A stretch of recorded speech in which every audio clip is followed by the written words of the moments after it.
Hello hi नमस्कार. आणि मग कानावर पडतो हा भाऊक साद पक्ष्यांच्या किलबिलाटीचा. ही निसर्गाची पहिली प्रार्थना असावी कदाचित. मनाला किती उभारी देऊन जाते ही चिवचिव. हे आमचे नॅचरल आराम आहे. यांची चिवचिव ऐकून वाटतं हे गाणं गात नाहीत तर एकमेकांना ओरडून सांगते, उठा रे माणसं बाहेर आलीत, आता गाड्यांचा धूर सुरू होणार.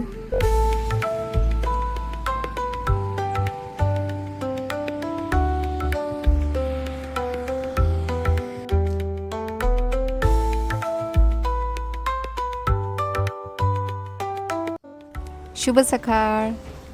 अजून सूर्योदय व्हायचा आहे आणि मी उठलेली आहे सकाळी सकाळी. आकाशात तो पहाटेचा चंद्र अजूनही निवांत पडलेला आहे. शहराच्या कलहापूर्वीची ही शांतता किती सुखवाहक वाटते ना. पहाटेचा तो बघा आकाशात चंद्र.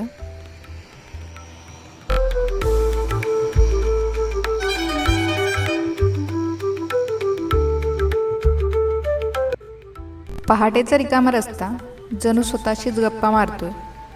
कुणाचीही घाई नाही, कसलाही गोंगाट नाही, फक्त एक विलक्षण शांतता. बाहेर बघितलं तर रस्ता असा रिकामा आहे, जणू जसा कर्फ्यू लागलाय. पहाटेचा हा रिकामा रस्ता बघून असं वाटतंय की अख्खं शहर भाड्याने घेतलंय की काय आपण.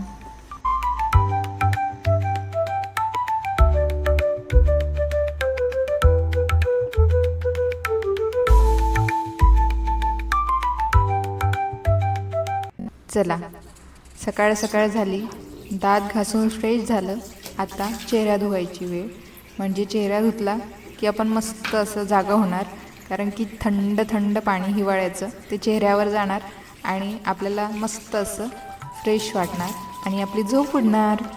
त्यानंतर तर मस्त असं आपल्या कामाची सुरुवात म्हणजे आपली धावपळ सुरू होणार, कारण की कुलूला स्कूलमध्ये जायचं आहे आणि त्यासाठी 2x 10x स्पीडने आपल्याला काम करायचं आहे. आणि त्यासाठी आधी स्वतःला प्रिपेअर करणं खूप गरजेचं आहे. आले किचनमध्ये, छान लाईट लावला, उजेड केला किचनमध्ये. त्यानंतर फ्रीज खोलली आणि फ्रीजमध्ये विचार करता करता काढलं. जे हातामध्ये आलं तेच आज बनवणार आहे. म्हणजे ठरवलेलं असं काही मेन्यू नव्हता की उद्या हेच करूया, पण जो बॉक्स माझ्या हातामध्ये आलं, चला म्हटलं आज तेच बनवूया कुल्लूच्या टिफिनवर. आणि स्वतःला जागं केलंच तसं मग स्वतःला फ्रेशन अप करूया, कारण की चहा घेतला तर असं मस्त स्फूर्ती येणार.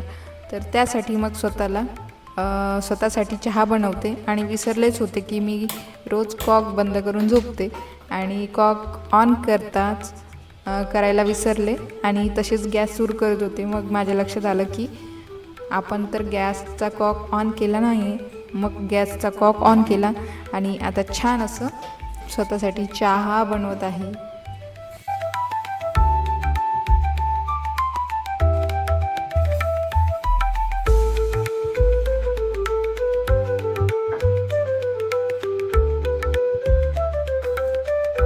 किचन म्हणजे तरी काय असतं, पण त्यांना काय माहिती, हे फक्त 4 भिंतीचं किचन नाही तर माझं साम्राज्य आहे. सकाळी उठल्यापासून ते रात्रीच्या जेवणापर्यंत माझा दिवस इथेच सुरू होतो आणि इथेच संपतो. या किचनमध्ये केवळ जेवणच नाही तर प्रेम आणि काळजीही भरलेली असते. कधीकधी ना खूप थकवा जाणवतो, पण घरातल्यांना केलेले पदार्थ आवडतात ना, तेव्हा त्यांच्या आनंदाने चेहरे जे उजाळतात, तेव्हा माझा थकवा कुठच्या कुठे पळून जातो.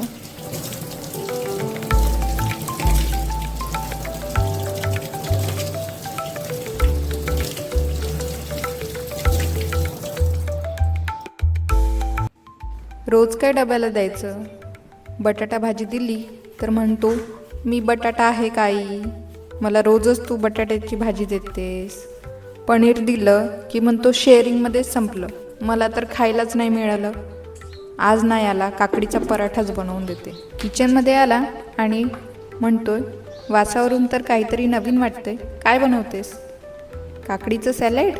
मी म्हटलं नाही, मी म्हटलं, अरे सॅलेड नाही, मी बनवते हे काकडीचा पराठा, तुझ्या डब्यावरचा आता हा नवीन बेस्ट फ्रेंड.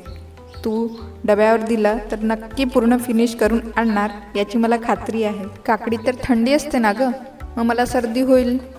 मी म्हटलं अजिबात नाही, यात मी छान ओवा टाकला आहे, तीळ टाकलं आहे, बेसन टाकलं आहे, हळद, तिखट, नमक सगळं टाकलं आहे. इतकं सगळं टाकल्यानंतर हा तर टेस्टी लागणारच, पण तुझ्या मित्रांना हे सांगू नको की यामध्ये काकडी टाकली आहे, नाहीतर तो हेल्दी पराठा बनवला आहे म्हणून नाक मुरडतील खायला. काकडी कुठे गायब झाली आई? मी म्हटलं, अरे तीच तर जादू आहे आईची. काकडी टाकली पण आणि ती तुझ्या पोटात पण गेली आणि तुला कळलंसुद्धा नाही किंवा कळणारसुद्धा नाही डब्यावर खाशील तेव्हा.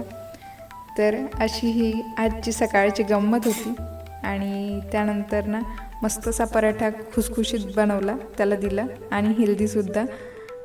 त्यानंतर ना त्या काकडीच्या पराठ्यावर मस्त केचप लावलेलं आणि रोल करून दिला त्याला खायला, म्हणजे जेणेकरून काकडीचा पराठा म्हटल्यानंतर तोंड नाक असं काही मुरडणार नाही. आणि पोळी रोल आहे म्हटल्यानंतर तो गपगुमान त्याच्या पोटातसुद्धा चालला जाणार. बस 8:15 वाजता येतं आणि सकाळची इतकी घाई असतं की काय करावं काय सुचत नाही, कारण की त्याला तयार करायचं असतं, डबा तयार करायचं असतं, सगळं आवरायचं असतं, त्याचं अभ्यासाचे बुक त्याला वेळेत द्यायचे असतं, म्हणजे कुठल्या दिवशी काय ते सगळे बुक्स त्याला अरेंज करून द्यावं लागतं. आणि तो छोटा असल्यामुळे त्याला स्वतःचं काही करता येत नाही. मी म्हटलं चला आज तुझी सगळं तयार आहे, घे आणि पळ, नाही तर मग बस सुटेल. त्याने डबा घेतला, वॉटर बॉटल घेतली आणि बॅगमध्ये ठेवली. त्यानंतर मी त्याला सोडून आल्यानंतरसुद्धा सुख कुठे आहे. घरात आल्यानंतर मग त्याचं जे त्यांनी कचरा केलेला होता, मेस केलेलं होतं, त्याचे क्रेयॉन्स, त्याचं चित्रकलेची वह्या, ते सगळं अरेंज करायचं होतं आणि नीटनेटकं करायचं होतं. काल रात्री ज्या या पार्किंगला गाड्या तुम्ही बघताय त्या लावलेल्या होत्या आणि त्यासुद्धा उचलायच्या होत्या आणि खूप काम तोही गेल्यानंतर बाकी राहतं. त्यानंतर तो स्कूलमधून आला, त्यानंतर त्यांनी आपल्या ज्या चित्रकलेच्या वह्या होत्या त्या काढल्या आणि एक्सप्लेन करत होता प्रत्येक गोष्ट, प्रत्येक चित्र. आताही त्याला रिमेंबर आहे आणि तुम्हीसुद्धा ऐका.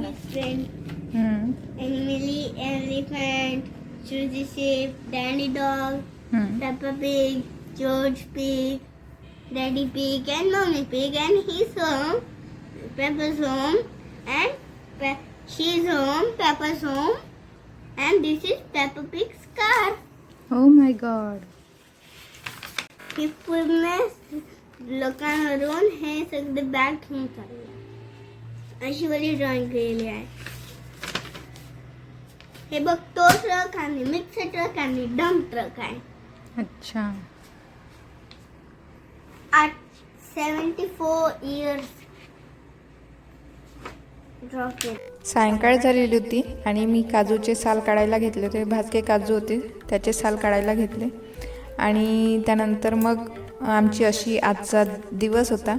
सो तुम्हाला आवडला असेल ब्लॉग तर नक्की लाईक करा, सबस्क्राईब करा चॅनलला आणि शेअरसुद्धा करा. आणि असेच नवीन नवीन व्हिडिओ बघण्यासाठी माझ्या चॅनलवर नक्की या, जेणेकरून आपण कनेक्ट होऊ आणि माझ्या लाईफचे काही किस्से तुमच्याशी मला शेअर करता येणार.